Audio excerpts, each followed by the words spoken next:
You know that feeling? You're scrolling online and it's wall-to-wall positive affirmations, right? Articles telling you how to be amazing. Oh, yeah. It's absolutely everywhere. That relentless positivity. Exactly. So today we're doing a deep dive into one piece that, well, it looks like one of those articles at first glance. It's called Best Motivational Article Ever Mind of Steel by Phil Janeshik. Quite a title. Sets expectations high. Or maybe flags something else. That's the thing. Our mission here is to really get under the hood of this article because, trust me, it's not the simple pep talk it seems to be. Okay, I'm intrigued. It lays out this three-step program plus a bonus step for, quote, shaping yourself into a winner. But the steps themselves are, well, let's just say they're pretty unconventional. Right. Best motivational article ever. That definitive claim, in a world full of similar promises, it definitely makes you lean in and wonder what the angle is. Totally. And when you actually read Janeshik's piece, it becomes clear pretty quickly that he's maybe not just adding to that positive noise. It feels different. Okay, so let's dive into step one then. You're awesome. Now, on the surface, this sounds familiar, right? Standard motivational stuff. Seems like it. The article really pushes this idea of always being happy. You know, just avoid anything negative, stress, discomfort, even like real challenges. Just sidestep the difficult parts of life. And it very firmly dismisses anyone who might suggest otherwise. It actually calls, and I'm quoting here, people who actually study the human mind and behavior. Oh boy, what does it call them? Simply haters. Wow. Okay, so expertise is irrelevant. Apparently. What struck you about that opening salvo? Well, it's the immediate, absolute rejection of any negative emotion or struggle. It paints this picture where constant happiness isn't just nice, it's mandatory. Yeah. Which, goes against pretty much everything we understand about psychology. Experiencing a range of emotions, even the tough ones, is kind of crucial for resilience, for growth. Absolutely. So seeing them just tossed aside like that, it definitely raises a bit of a red flag. It really does. And it connects directly to the article's view on criticism. Get ready for this one. Okay. Criticism is something very, very bad. Very, very bad. Not even constructive criticism. Nope. The reasoning given is that it supposedly doesn't lead to improvement. Yeah. And it's irrelevant if lots of people dislike what you're doing anyway. So ignore feedback entirely. Pretty much. The core message that keeps getting hammered home is just, you exist, therefore you're awesome.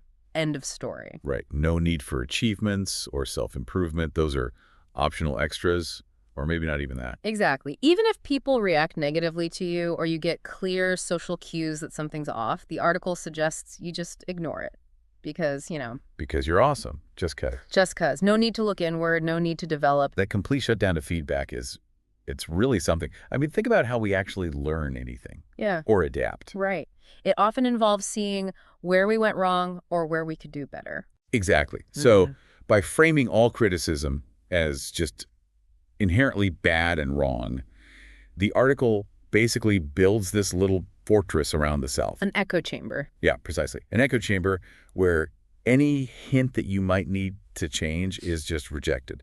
It makes you wonder, what happens if you actually try to live like that? Yeah, how does that work out in, reality? Okay, so we've established step one, you're awesome, no need to question it. Now step two, you're going to be successful. Okay, building on the awesome foundation. Here, the article basically says, go for any idea you have, any idea at all. Don't doubt it for a second. No room for doubt. Got it. And forget about things like, statistics on startup failure rates or, whether anyone actually needs your idea, market demand. No. Practical considerations. Those are... Just more noise from the haters, apparently. Of course. The haters again. So this section uses that classic motivational technique, right? It lists famous people who face rejection early on. The list. Let me guess. Walt Disney. Yep. Fired for lacking imagination, supposedly. Oprah Winfrey. Fired for being too emotional. Steven Spielberg, rejected by film school. Thomas Edison, told he was too stupid. Jay-Z couldn't get signed at first. You got it. Those familiar stories of overcoming obstacles, they're often used to inspire, which is fine, but... But the interpretation here is different. Exactly. Here's the twist. The article presents these people not as examples of, incredible hard work, resilience, learning from mistakes. The things we usually admire them for. Right. Instead, it frames them as just normal, ordinary people whose success came only because they didn't listen to the naysayers. So it completely ignores the years of effort, the failures, Learning from criticism. Completely. No mention of that. The article's takeaway is basically, if you want something bad enough, you will succeed. Guaranteed. Doesn't matter how much work you actually put in. And the justification is, let me guess. Because you're awesome. It always comes back to that. Wow. That's simplification. What does that tell us? Well, what do you think? It just completely bypasses the often really difficult, messy reality of actually achieving anything significant. Yeah. By saying their success was only about ignoring negativity, it gives this very one-dimensional, almost magical view of how success happens. It's like waving a wand. Kind of. And you have to ask, does that kind of story truly empower someone? Or does it just set them up with unrealistic expectations, maybe even discourage the actual hard work and self-reflection that success usually demands? That's a great question. Okay, leads us to step 3. This one's called easy solution. Uh-oh, easy solution. Sounds promising or suspicious. Well, the article starts this section with a kind of sarcastic nod to itself. It suggests step 1 for success is just keep reading motivational articles like this one. Meta. Okay. Then it gives this hilariously simple general outline for achieving your dreams. Ready? 1. Read motivational articles. Fine. 2. Question marks. Lots of question marks. The crucial step, blank space. 3. Profit. In all caps. That blank space in the middle, it really says everything, doesn't it? It really does. That deliberate gap where all the actual work should be is. Yeah, it's very telling. It really highlights that often unspoken difference between the inspiring message and the practical, often gritty steps needed to get there. Makes you think, how often are we drawn to that promise of a quick fix? Instead of maybe embracing the harder path of just doing the work day in, day out. Yeah. So the article then contrasts this fantasy read articles like profit with the actual reality for successful people. The thousands of hours, the constant learning, the failures, the improvements. The stuff step 2 conveniently ignored. Exactly. But then it makes this pretty cynical claim about the audience, about you, the reader. Oh, what does it claim about us? It claims you're not actually looking for real change or willing to put in the effort. Ouch. Instead, the article suggests what you really want are just easy solutions and simple reassurance. Just tell me I'm okay. Basically.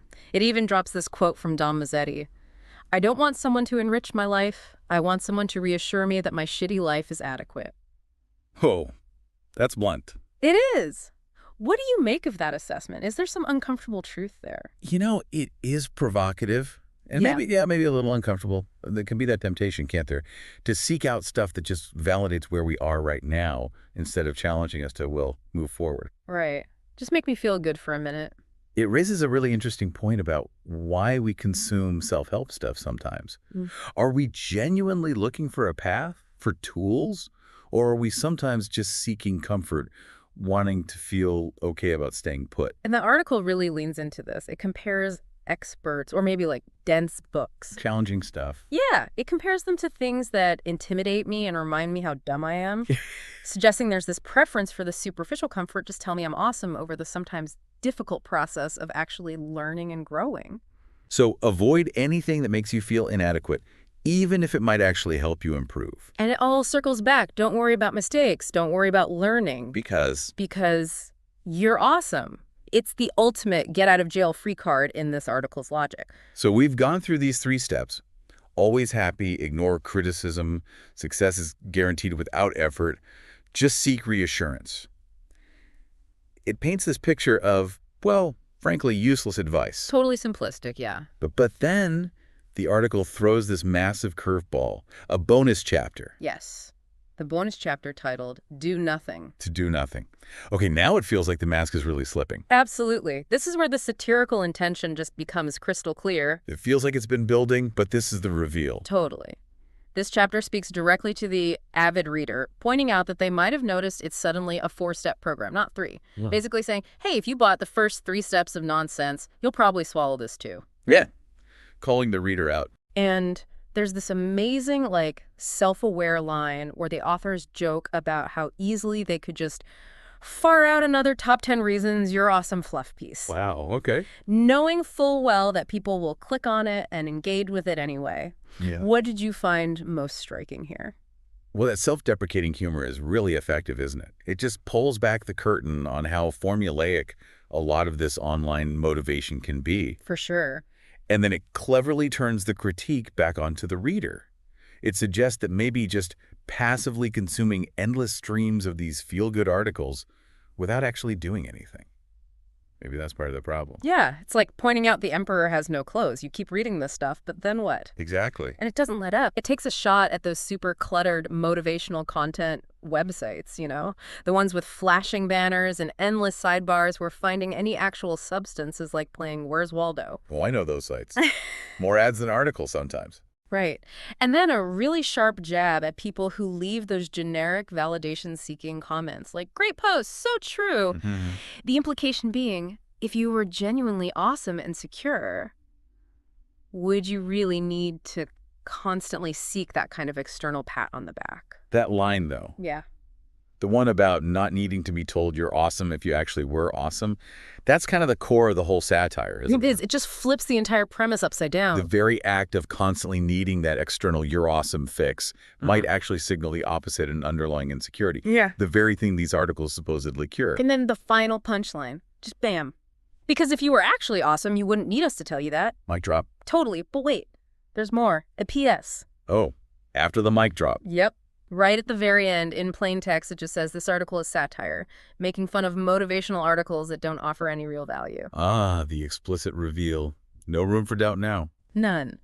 And then, the ultimate ironic cherry on top, there's a link to a free ebook that teaches you a simple way to get started as soon as possible. No way, seriously. Seriously, a final perfect twist using the exact kind of clickbait offer it spent the whole article mocking. That's brilliant. It just drives the point home about how pervasive that kind of superficial self-help marketing is. So yeah, when we really unpack this best motivational article ever, it's clearly not trying to motivate in the usual sense. Not at all. It's actually this really clever kind of biting satire. Right. It's critiquing the sheer volume of shallow motivational stuff out there.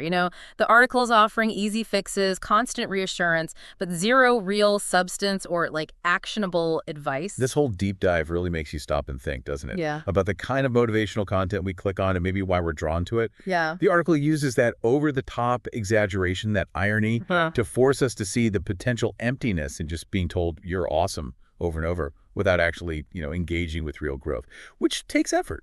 Absolutely. It's that aha moment. You realize the crazy positivity, the dismissal of anything hard. It's all there to highlight the flaws in that kind of simplistic self-help. Definitely.